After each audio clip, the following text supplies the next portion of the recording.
Coasis Cast, um oásis de refrigério na palavra de Deus, com o irmão Marcos Joab. Sejam muito bem-vindos a mais um episódio de Coasis Cast. Neste programa iremos dar continuidade ao nosso papo sobre a história da igreja e hoje iremos falar mais especificamente sobre a história da Igreja Presbiteriana do Brasil. E para falar sobre esse assunto, que é de extrema importância para quem é presbiteriano, que é bastante relevante para quem gosta da história do cristianismo, trouxemos aqui novamente o pastor reverendo Marcos Jazeles. Pastor Marcos, tudo bem com o senhor? Tudo bem, Joab? Somos gratos ao Senhor por mais uma vez podermos nos reunirmos aqui e estudar a palavra de Deus. Pastor, diga-nos como iniciou a história do presbiterianismo aqui no Brasil. Para fazer isso, a gente tem que, primeiramente, voltar para o assunto que nós estávamos estudando, que é a respeito dos símbolos de fé de Westminster. Nós vimos que os símbolos de fé de Westminster, eles surgiram durante a chamada Revolução Puritana, que foi o período no qual os puritanos eles tomaram o poder ali na Inglaterra, e eles ordenaram então que fosse feita os documentos que iriam dizer qual seria a teologia da Igreja da Inglaterra, como seria a forma de governo da Igreja da Inglaterra e também a liturgia. E durante algum tempo, vários teólogos, deputados e senadores se reuniram na chamada Abadia de Westminster, e ali eles produziram aquilo que nós conhecemos como os símbolos de fé de Westminster. E a Igreja Presbiteriana do Brasil, ela acaba adotando 3 destes documentos, que é a Confissão de Fé de Westminster, o Catecismo Maior de Westminster e o Breve Catecismo de Westminster. E durante esse período, o período que os puritanos eles estavam ali no poder da Inglaterra, quem subiu ao trono, quem ficou sendo ali o governante, foi um homem chamado Oliver Cromwell. Mas depois da morte de Oliver Cromwell, o filho dele, ele não governou muito bem, de forma que as pessoas acabaram querendo voltar à monarquia. Então, o filho dele foi tirado do poder e subiu ao poder Carlos II. O Carlos II que era filho do Carlos I, que era o rei na época em que aconteceu a Revolução Puritana. Então, o rei, tanto da Inglaterra como da Escócia, ficou sendo Carlos II. E o que aconteceu foi que os puritanos eles acabaram sendo perseguidos pela igreja anglicana.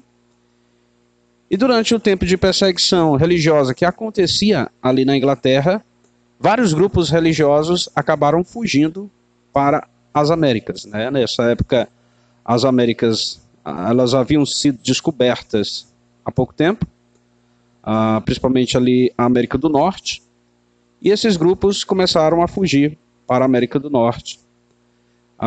Tanto durante o reinado aí de Carlos II, quanto antes, né, no reinado de Mary Blood, né, Maria a Sanguinária, os puritanos eram perseguidos, outros grupos religiosos protestantes também eram perseguidos, os Quakers e os batistas, né, eram perseguidos, e eles fugiam para a América do Norte. Né? Então os puritanos eles fugiram para a América do Norte e ali eles fundaram aquilo que nós conhecemos como a Nova Inglaterra.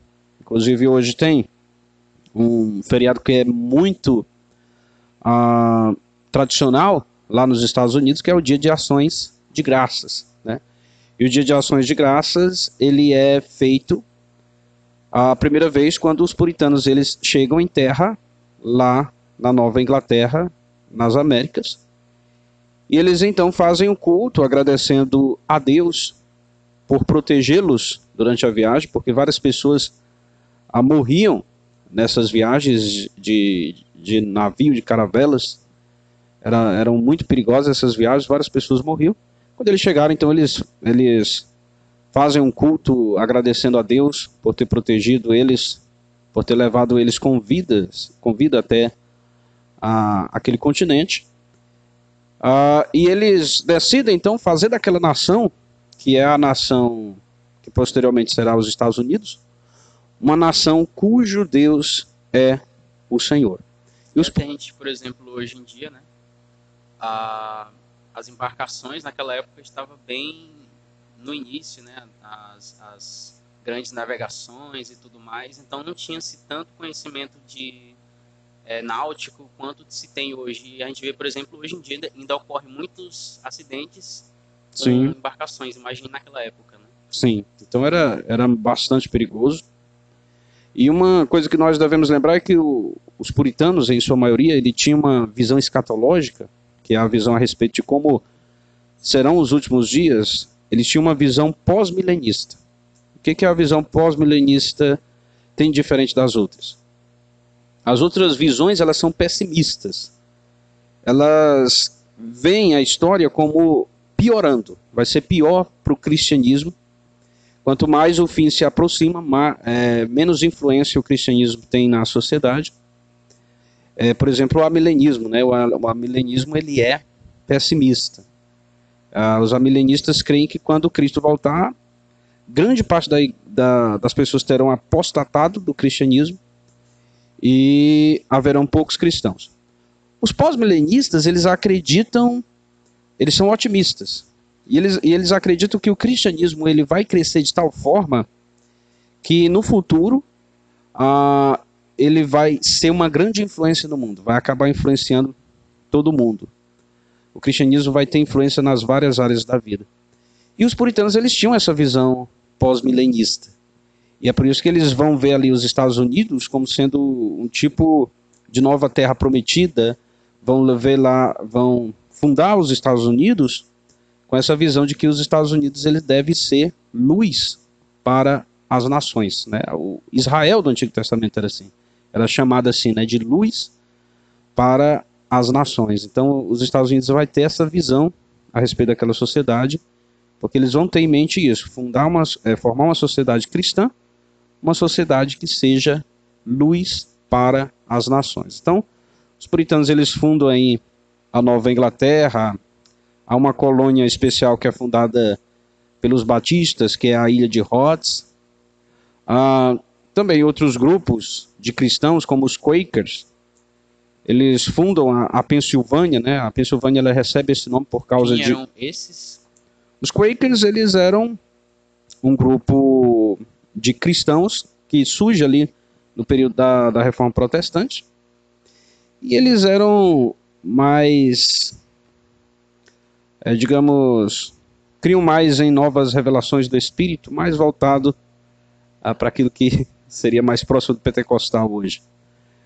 E os Quakers, então, é um grupo de protestantes que também estava ali na Inglaterra, e eles fogem para os Estados Unidos também, e uma das colônias que eles fundam é aquilo que vai mais tarde se tornar a Pensilvânia, né? A Pensilvânia, inclusive, ela recebe esse nome de Pensilvânia por causa de um Quaker, que era o líder deles, que é o William Penn.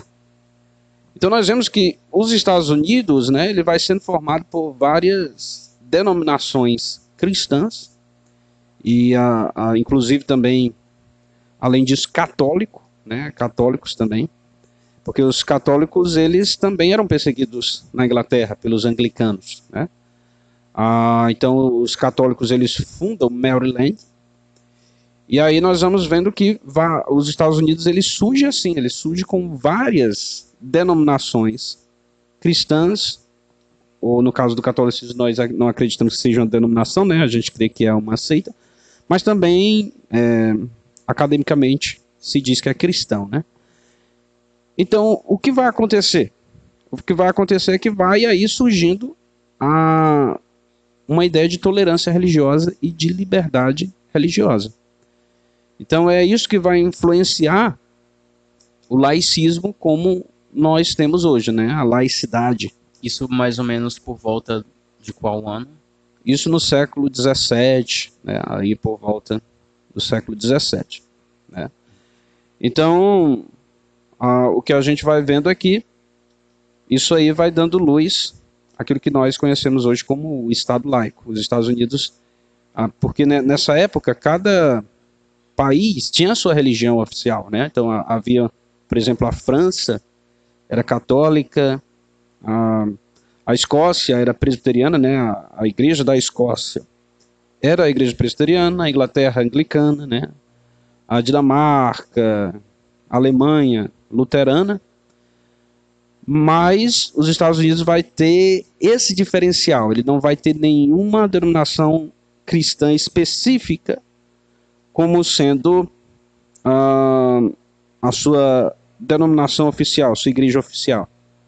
Mas vai haver ali várias igrejas que vai ter a sua liberdade religiosa e majoritariamente protestante.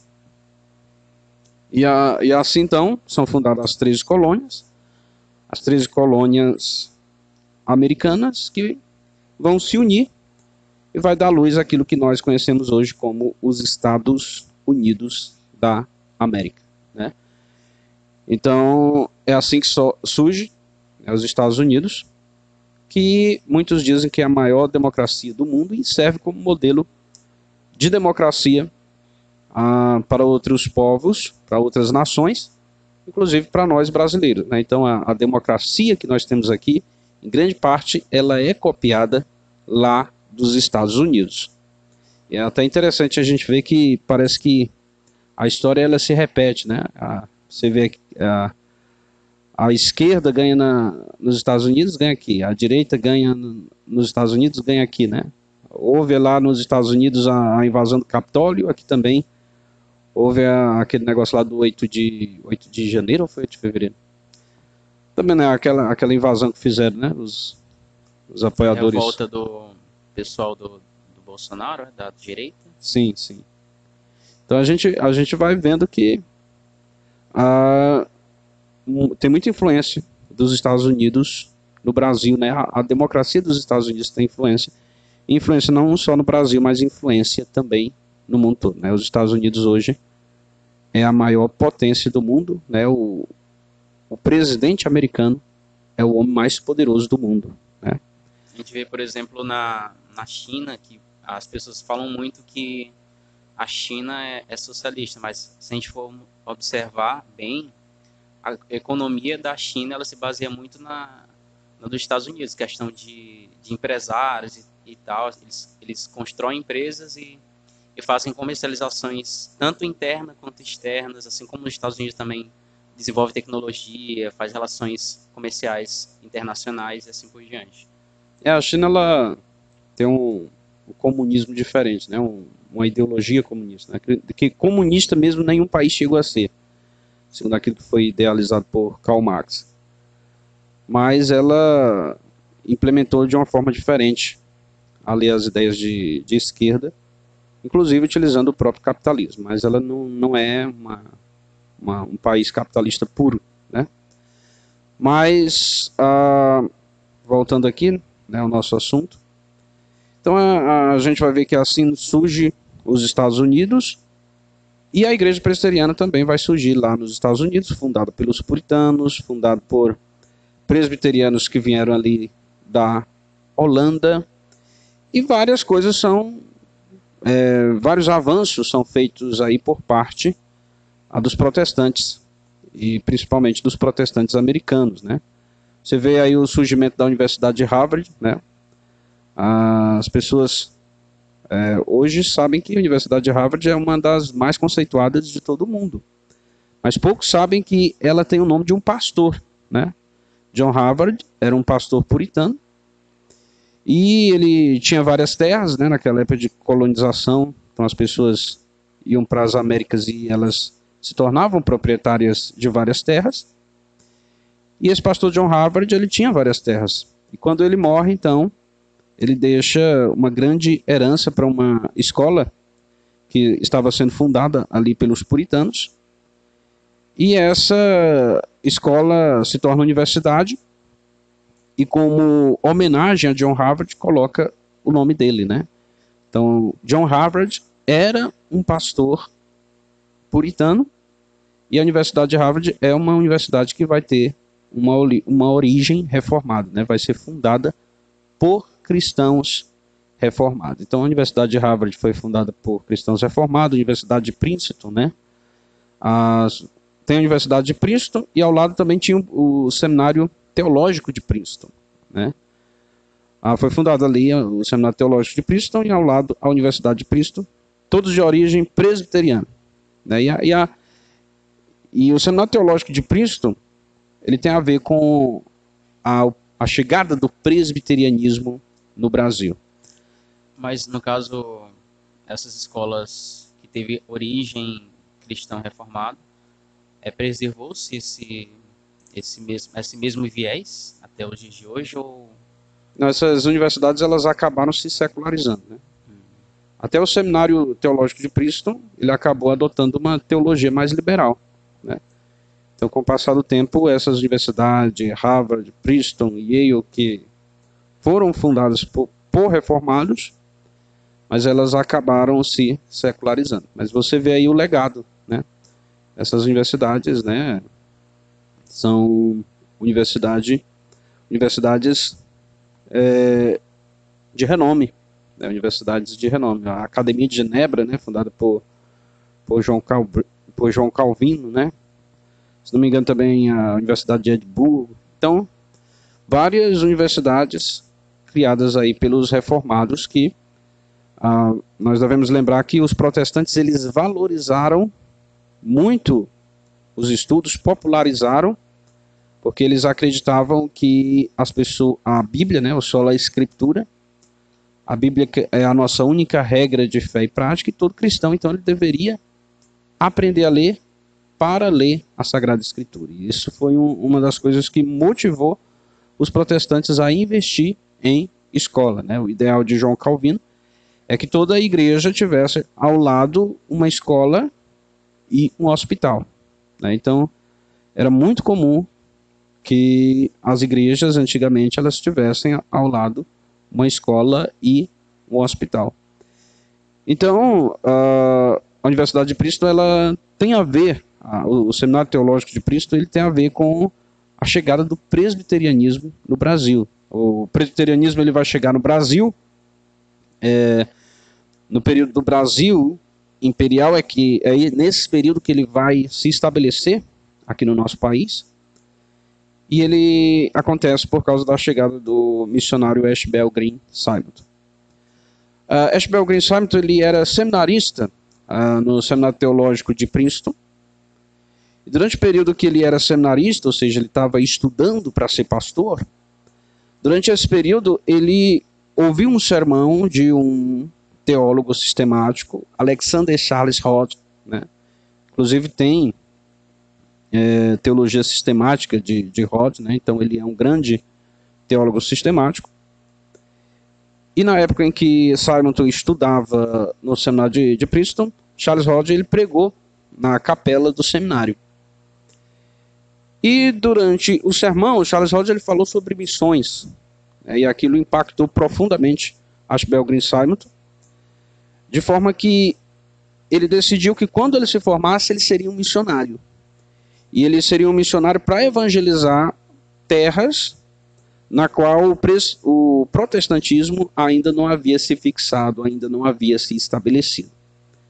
E em suas pesquisas, procurando um país com essas características, ele encontrou o Brasil, né, nas suas pesquisas. Então ele entra em contato com a Junta de Missões Estrangeiras da Igreja Presbiteriana dos Estados Unidos, e ele diz que quer ir para o Brasil quando ele se formar.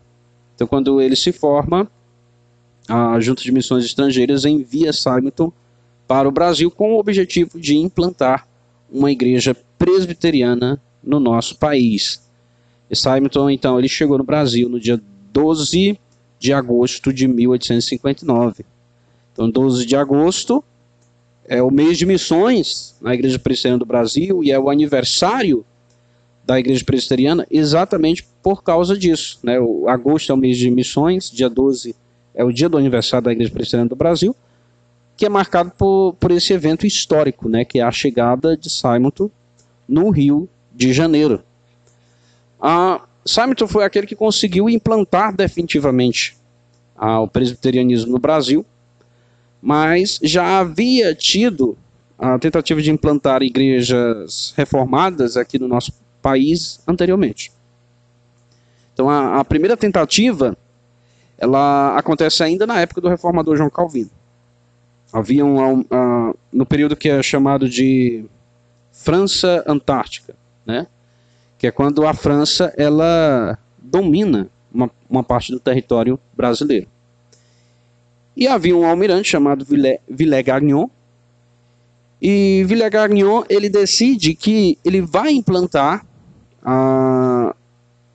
o protestantismo aqui em nossas terras, né? Que seria bom que o protestantismo ele viesse para aquele território que havia sido dominado pelos franceses. Então ele escreve uma carta ao reformador João Calvino e ele pede que João Calvino envie missionários para cá. João Calvino então envia algumas embarcações com missionários franceses reformados, né?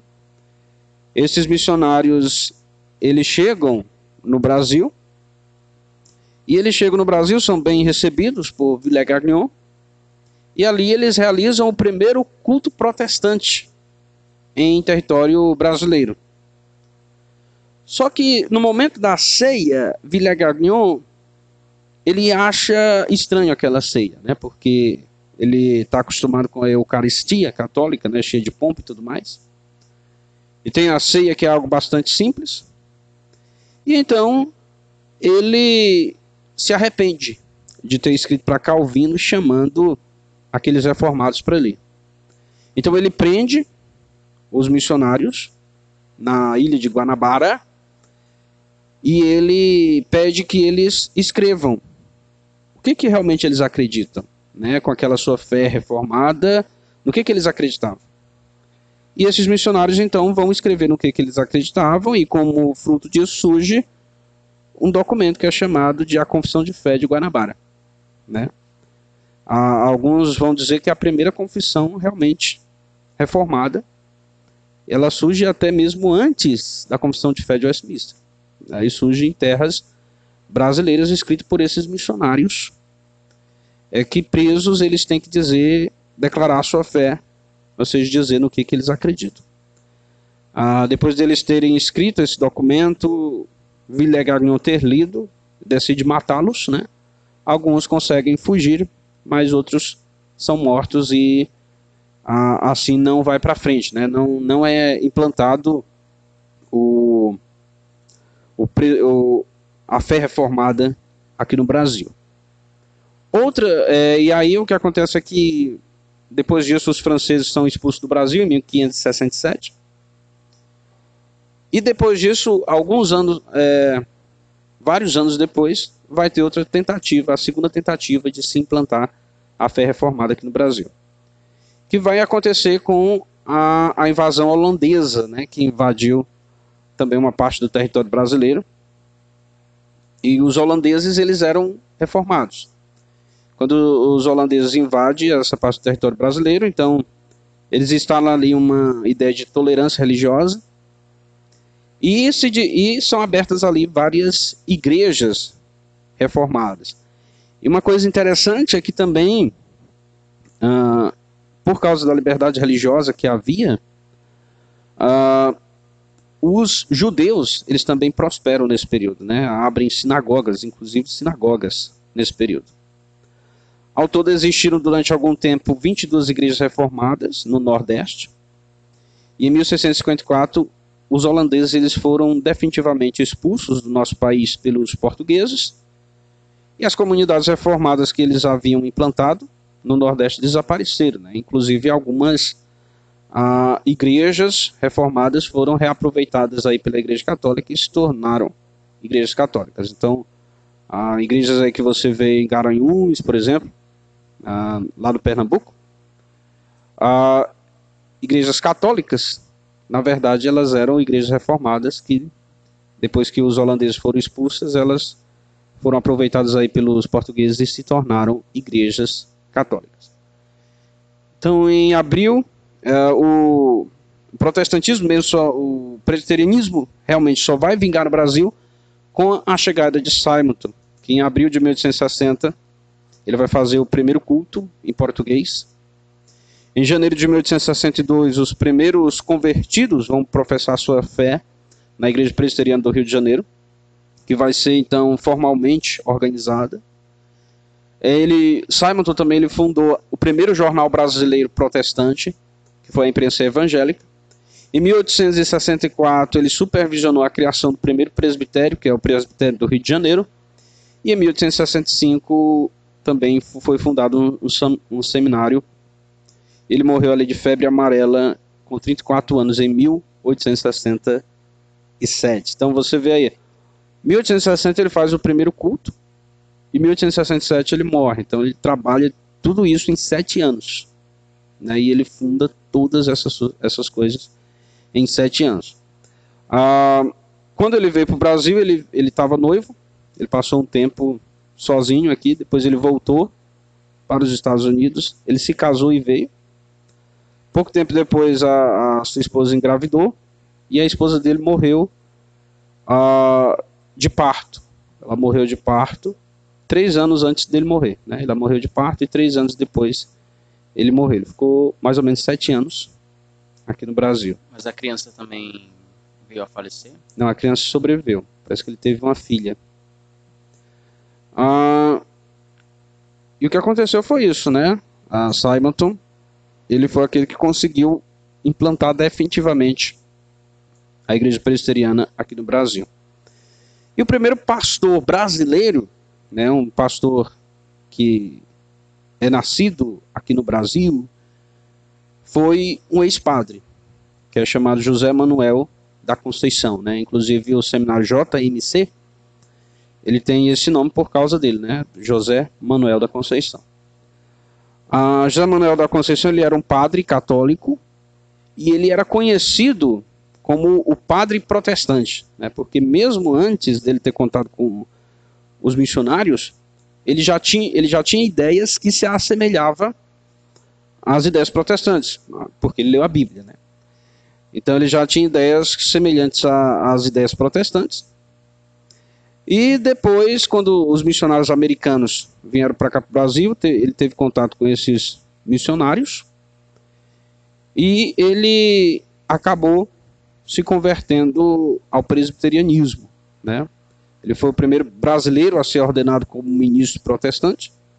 Em 1865, ele foi ordenado em 1865, ele visitou incansavelmente dezenas de vilas e cidades no interior de São Paulo, também no Vale do Paraíba do Sul, de Minas, e ele pregou, e ele fundou várias igrejas, né, porque ele ficou com essa ânsia, esse desejo profundo de fazer com que o Brasil se tornasse um país protestante, e ele incansavelmente ia de cidade em cidade, pregando e fundando várias igrejas.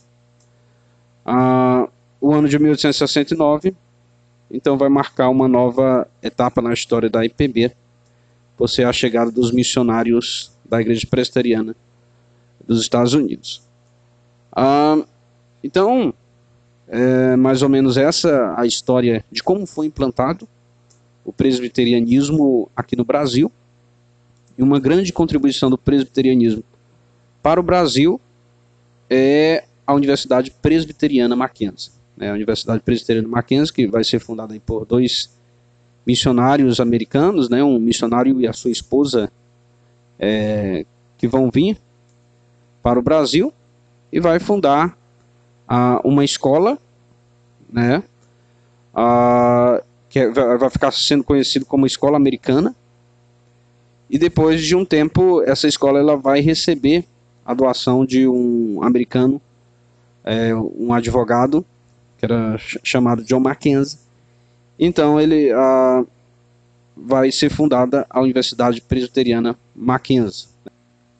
Encerramos nosso podcast sobre a história do presbiterianismo no Brasil, destacando desde a chegada de Archibald Grant Simonton até o impacto das igrejas presbiterianas na sociedade brasileira. Obrigado por nos acompanhar, compartilhe e continue conosco nos próximos episódios. Até breve. Até breve e que Deus lhe abençoe.